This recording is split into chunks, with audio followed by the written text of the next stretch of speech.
Dr. Chen is an associate professor in the Department of Geography at the University of Hawaii at Manoa. Dr. Chen has his BS in 1998 and MS in 2001 in Geography from Nanjing University, and then his Ph.D. in 2007 in Environmental Science from UC Berkeley. He has more than 10 years of research experience in LiDAR remote sensing and has published extensively in the use of both airborne and satellite LiDAR for vegetation mapping. Yeah, thanks for accepting our invitation and giving this talk today. Thank you very much, Say, for your invitation, and good afternoon, everyone. So today, nice to meet you. Can you wear this? It's Okay. recording it. You're going to put that on your belt. And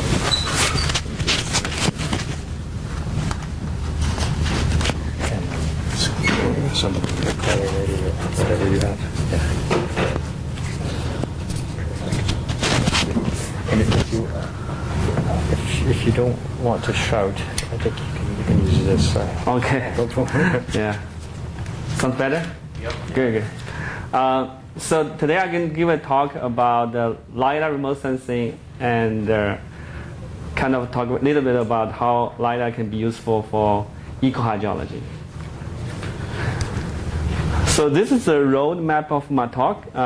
So I have three items there, but actually my talk is basically, first issue is about LiDAR remote sensing and how LiDAR can be used for mapping terrain and vegetation. And secondly, how LiDAR can be used for ecohydrology. So my talk, though, will mainly focus on the first issue because I know much more in LiDAR than ecohydrology. I think you guys probably in the opposite. So for LiDAR has been very exciting, revolutionary technology. And the first started actually almost like 20 years ago, but really taking off from like in the 95, about 10 years ago. So LiDAR has became very popular in many different fields. The most important product derived from LiDAR is the DEM. The DEM is much more precise than the conventional DEM. I will give you some picture later. And so this has a fundamental impact in many fields that rely on DEM for their research. For example, hydrology, geomorphology, geology, and so on. And not only the DEM itself, LiDAR can also measure information about things on the surface, about the terrain. For example, building in the urban area, and the trees in over vegetated areas. So this application can be divided into urban application or vegetation oriented application. For example, forestry, ecosystem, ecological study, and of course, ecohydrology. So this slide, I want to give you a brief demonstration of how LiDAR generally work. So in general, there's a transmitter, TX, that sends the laser pulse out, and there's a receiver on the sensor that receives the reflect energy. So usually, if you send a pulse, LiDAR is active sensor, send the laser pulse out and hit the mirror in front of the sensor, and then it's like photons energy. The energy will transmit it through the atmosphere and reach the surface and hit some target. If the target is porous, like trees with gaps, and then those photons can even pass through the canopy gap and reach the ground. So you can see that photons bounce back from different targets, above the terrain and also including the terrain, if the terrain is not blocked by object above it. So in the end, you will see the LiDAR essentially record a time series of data. It's a time series of energy, intensity. So this graph and show like what is the energy profile looks like typically if there's a tree above a canopy. And then, of course, this data could be sampled and then recorded in the digital form. So it's like discrete, but still like time series of data. So that's the most complete data typically from LiDAR system. This slide actually shows two major advantages LiDAR has compared to traditional remote sensing technology. The first is the measurement is very precise. So because the distance, from LiDAR you measure the distance before sending and receive the signal. the distance can measure based on how precise you can measure time, and also times the light of speed. Light of speed is pretty constant, although a little bit affected by atmosphere, but it's not so much. And depending on how precise you can record the signal, you can reach about like 1 centimeter in terms of ranging distance. And the second advantage of LiDAR, as you can see, if there's gaps, you can penetrate object above it.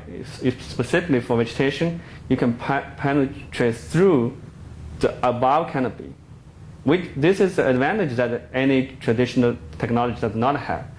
Imagery, like photos, no matter how high resolution you have, you measure the surface. Radar, be able to penetrate a little bit into the canopy surface, depending on the band you use.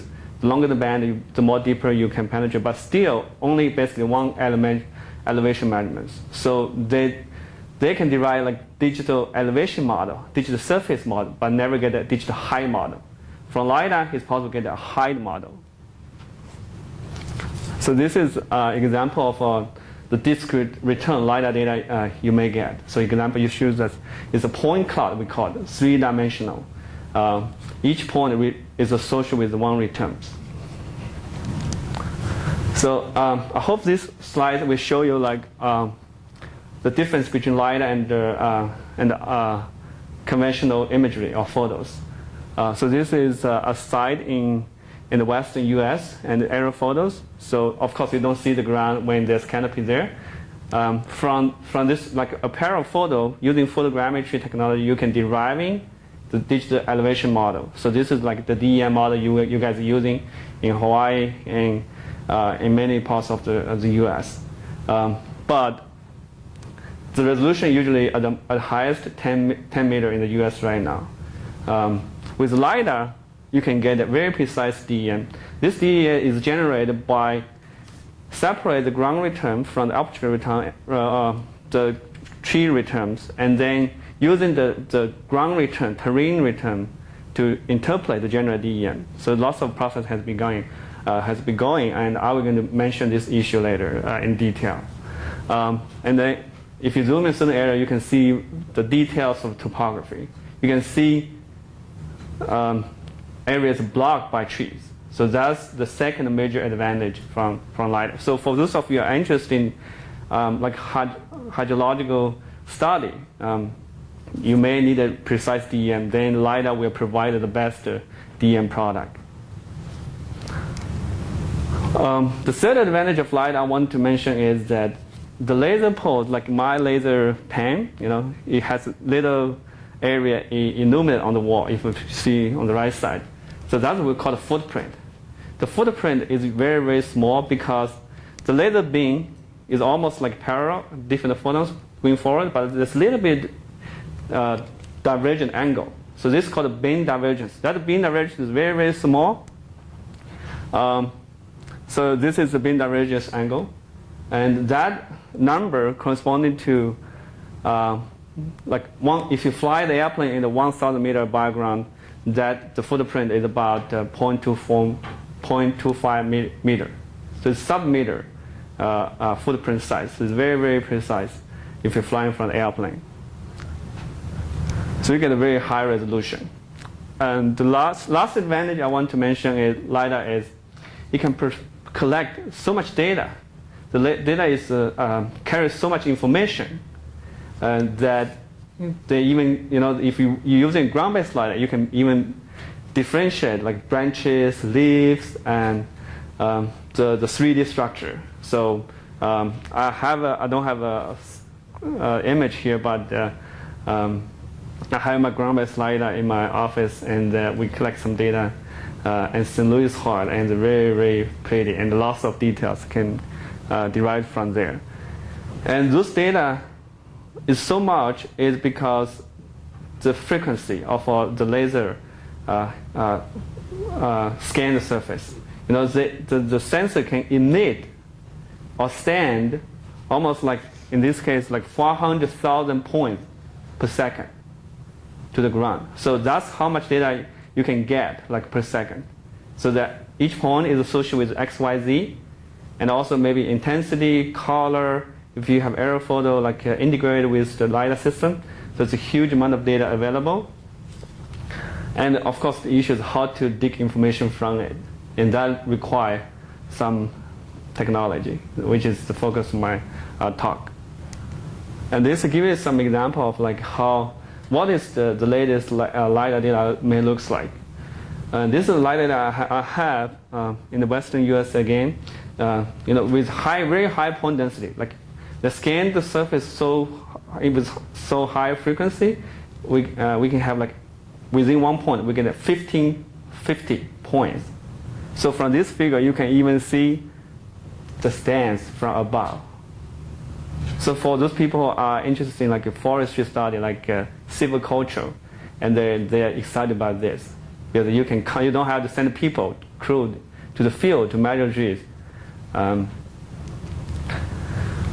So it's exciting technology with this new capabilities that conventional remote sensing does not have, but also LiDAR has lots of challenge for you to take advantage of this data.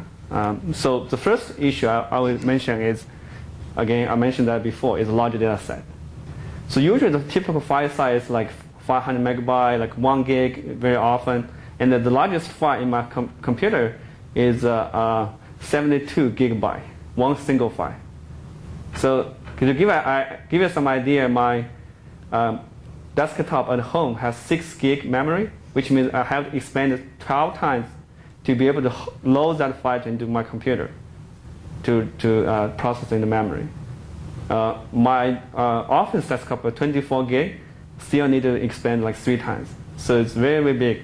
Because that file is too big, I haven't started working on it yet.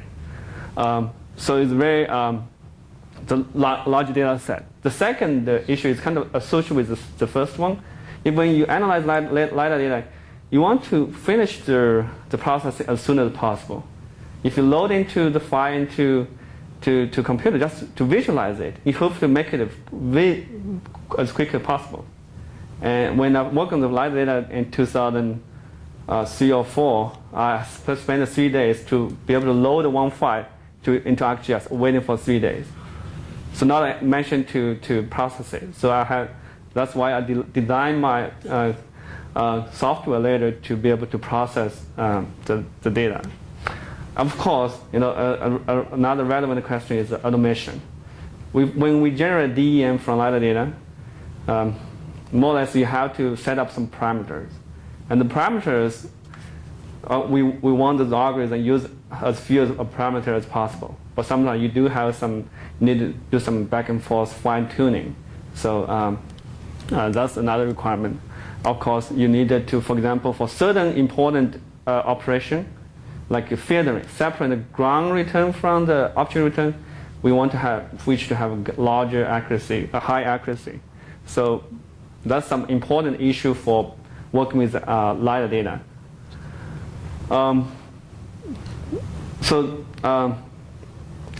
Before I finish my the first point, like introduction of LiDAR remote sensing, I want to mention that there are many different types of LiDAR system available.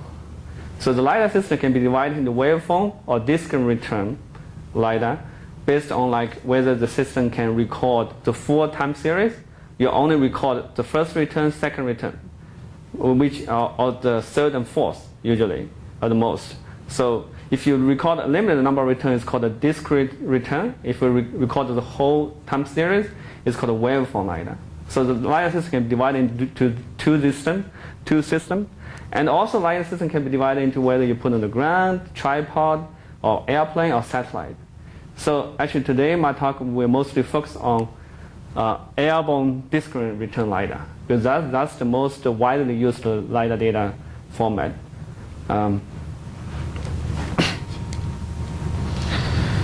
So there's two issues which are very important to my research. The first issue actually is important for anyone who are interested in LiDAR, is terrain mapping. So you have to find the ground, be able to get in height. So that's we call the filtering. It's different from signal processing like computer science filtering. Here is just, or more or less should be called a classification. Classify ground returns from the other returns. After you identify those returns, you have to interpolate those points to a raster usually, or team. This is sounds like standard GIS operation command, but consider the data volume you have. Interpolate like billions of points in GIS is impossible. So using ArcGIS software, okay, if you have ever used ArcGIS. The second issue is vegetation mapping, which is, I think, is probably more relevant to ecohydrology.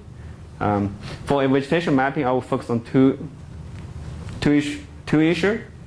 different approach. One is like we call the area-based approach for mapping vegetation, and second one is the individual tree-based approach. So I will start with the first issue, terrain mapping. What kind of algorithm exists, and how I'm going to address this issue. So in the literature, if you're using like LiDAR data, probably the LiDAR data has already been filtered, usually using a software called the TerraScan.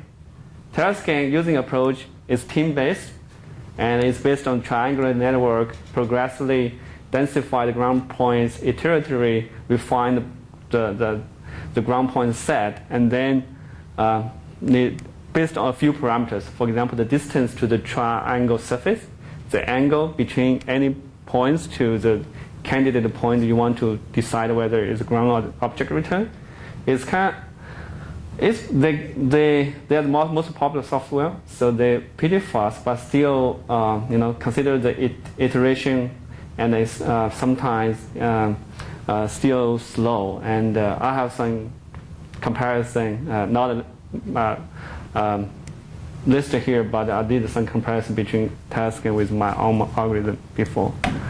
And some other algorithm is based on like fitting a polynomial surface, like iteratively, like for example, a fitting surface. This is the one-dimensional example, and it shows that like this is like LiDAR points, which you want to decide which are the ground, which are object return. You first fitting a surface, pass through the kind of the middle of the points, and then you next iteration taking the points below the surface and fit another surface again. So this is the fourth iteration. You have to do this many iterations. So for doing this, again, interpolation is critical. Fitting a polynomial model. How large a data set you have, if you have done like interpolation, in working the rainfall atlas project in Hawaii, we have rain gauge station. That's maybe like 1,000 rain gauge station, and if you're using Krieg, that takes forever. So that's only 1,000, like maybe at most less than 10,000, I'm sure. So, but here we talk about billions of points, and that's so very could be very slow. And there's some improved version I'm not mentioning here because I think I'll probably run out of time if I mention all of this. And the algorithm I design is based on mathematical morphology. So this is examples of like hypothetical example I used to kind of design my algorithm. So on the landscape, the two major things usually we have to worry about. One is trees. The other is buildings. So we want to remove the trees and the buildings and keep everything on the ground. So here there's some. This is not a tree. This is a bomb. That's normal. And there's some. Maybe there's tree here. So there's a green points, the object points, and this is actually the surface of the building. So using morphological operators, we call it morphological opening. Choosing a certain window size for the morphological opening, you can remove the object less than the size of the window size of the morphological operator. So that algorithm is highly dependent on the number or the window size. So if you're using a small window size like this, after using the 3 neighboring points, I can remove those trees, but the building is not removed. So we in order to remove the building points, I have increased my window size. So using large window size, I remove the tree, I also remove the building. So, but the problem is here, you see that I put a kind of a terrain, a bump there. And that is also flattened. So you modify the terrain. You misclassify some ground return to object return. So in the terminology of remote sensing, we call it omission error. Those points are omitted. Okay? So the way to handle this problem is I focus on using progressive increasing window size and taking the elevation difference between two consecutive elevation after morphological opening. So this is the example of showing that after using morphological opening, take the elevation difference from that. And you can see the building edge has larger elevation difference compared to the neighboring ground. But the terrain, because I'm using progressive increase in window size, and of course at the edge is still kind of small.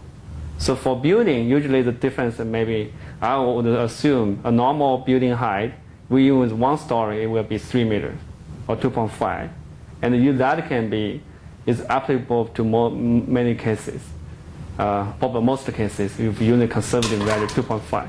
So that's the way I handle this issue.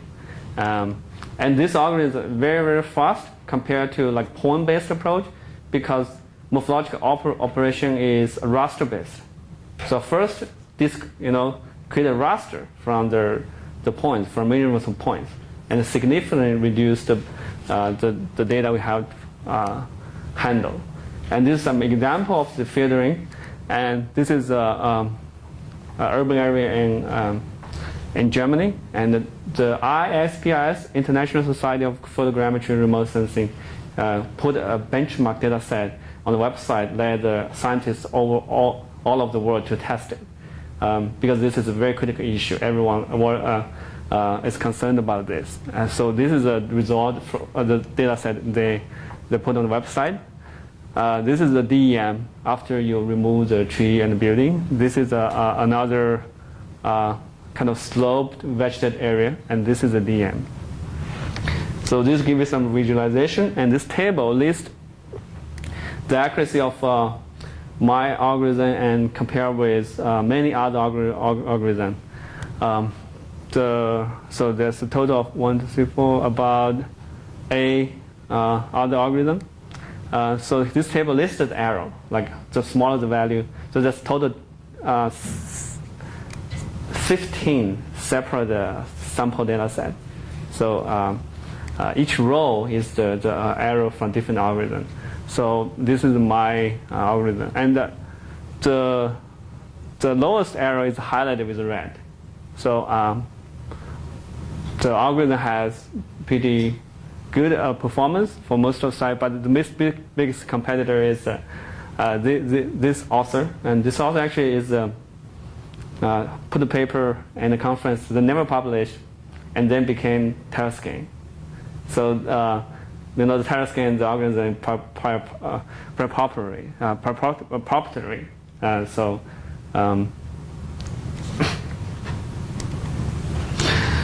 I have done filtering for many years. I continue to improve this algorithm.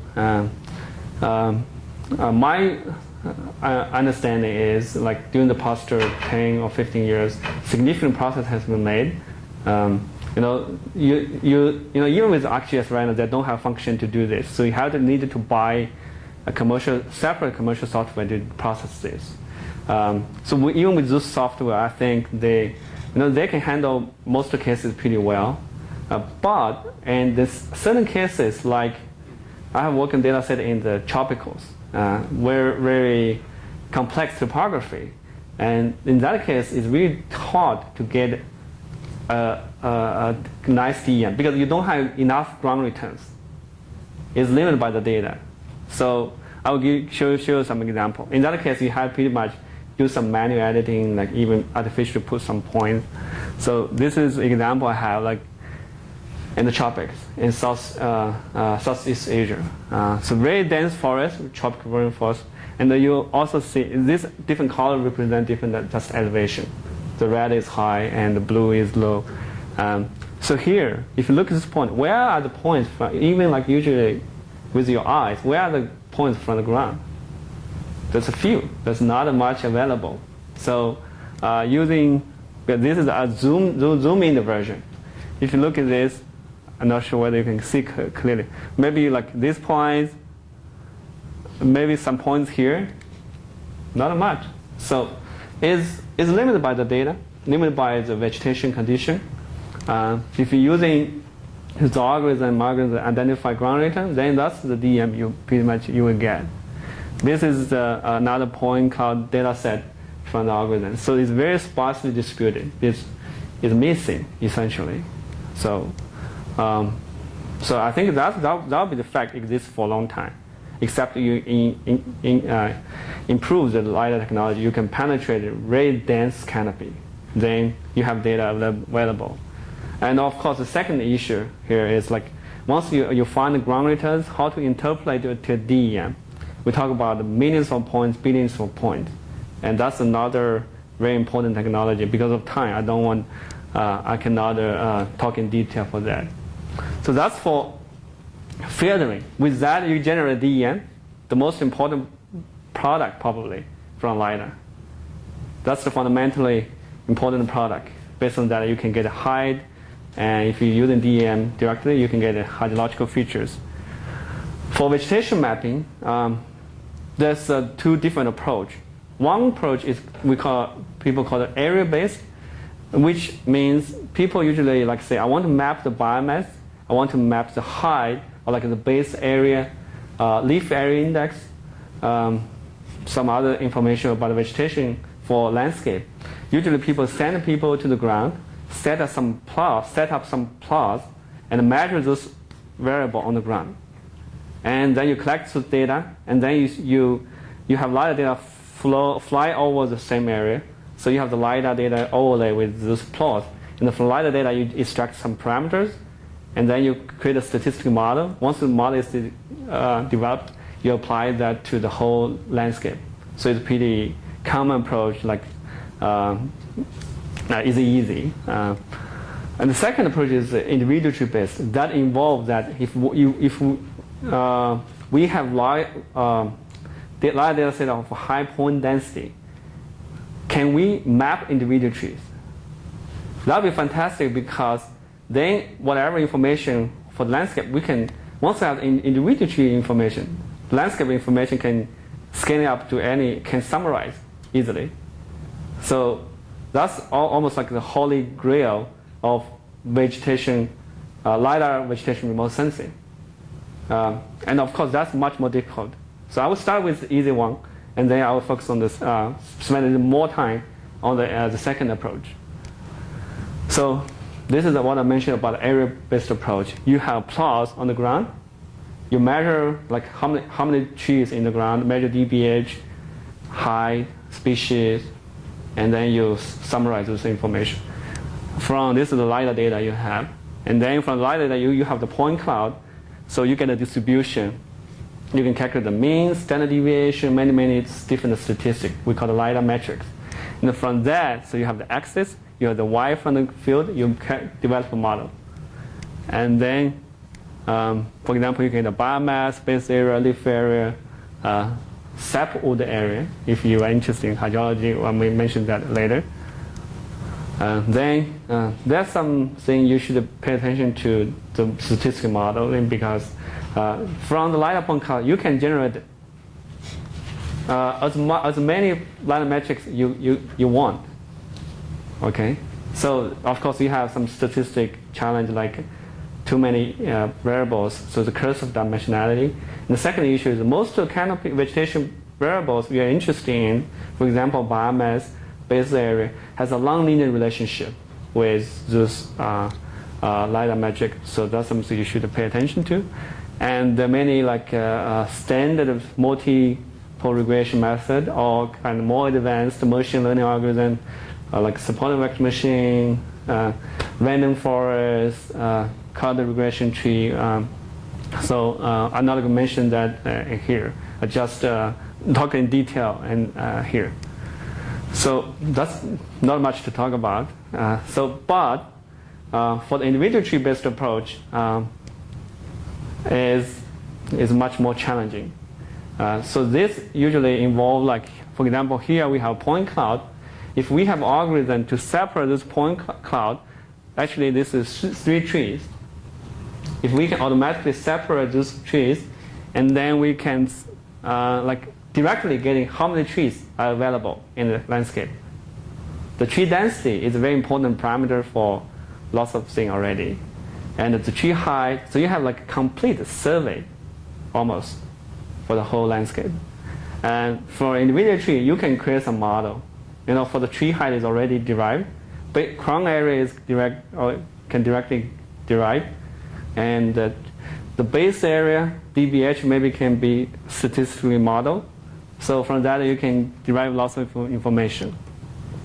In this process, the most important thing is how to separate those trees from the LiDAR data.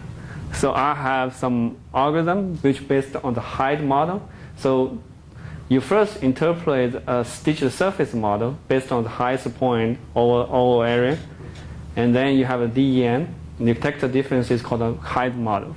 This is the Canopy height model. From that, people try to using algorithm, try to like using we call it searching local maximum. Assuming like for a tree, if the tree has a regular shape, for example, conifer, pretty much there's only one tree top. So you find the local maximum, how many local maximum, then how many trees. That's the simplest approach. But for the study side I worked before is a deciduous tree, is an oak tree.